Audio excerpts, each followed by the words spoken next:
My dear students, this week's Torah portion is the only one from the book of Exodus to the book of Deuteronomy that does not contain the name of Moses.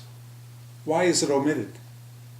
This portion, Tetzaveh, falls in the week of the seventh day of the Hebrew month of Adar, which is Moses' birthday.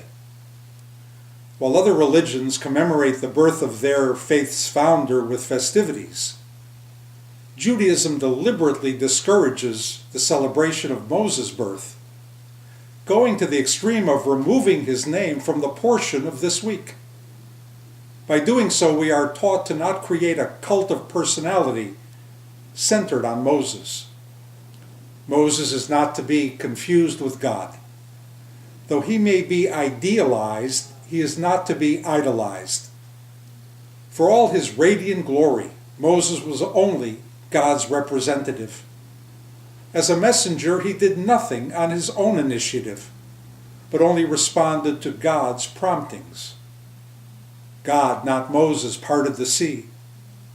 Moses' staff would have remained only a piece of wood had God not infused it with the power to split the waters. We Jews are God-centered. When we recite the blessing before drinking the wine, we praise not the wine, but the creator of the fruit of the vine. When we recite the blessing before eating bread, we praise not the bread, but the one who brings forth bread from the earth. When we recite the blessing before reading from the Torah, we praise not the Torah, but the giver of the Torah. We acknowledge that God, not Moses, was our deliverer. Moses simply executed the plan authored by God. While Moses is so important that the Torah ends immediately upon his death, God is the central force revealed in the columns of Torah, not Moses.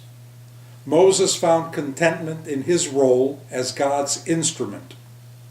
He existed, as we all exist, to further God's purposes. And although the prophet Malachi refers to the Torah of Moses, Moses himself would have been the first to acknowledge that he believed in the Torah of God. Shabbat Shalom.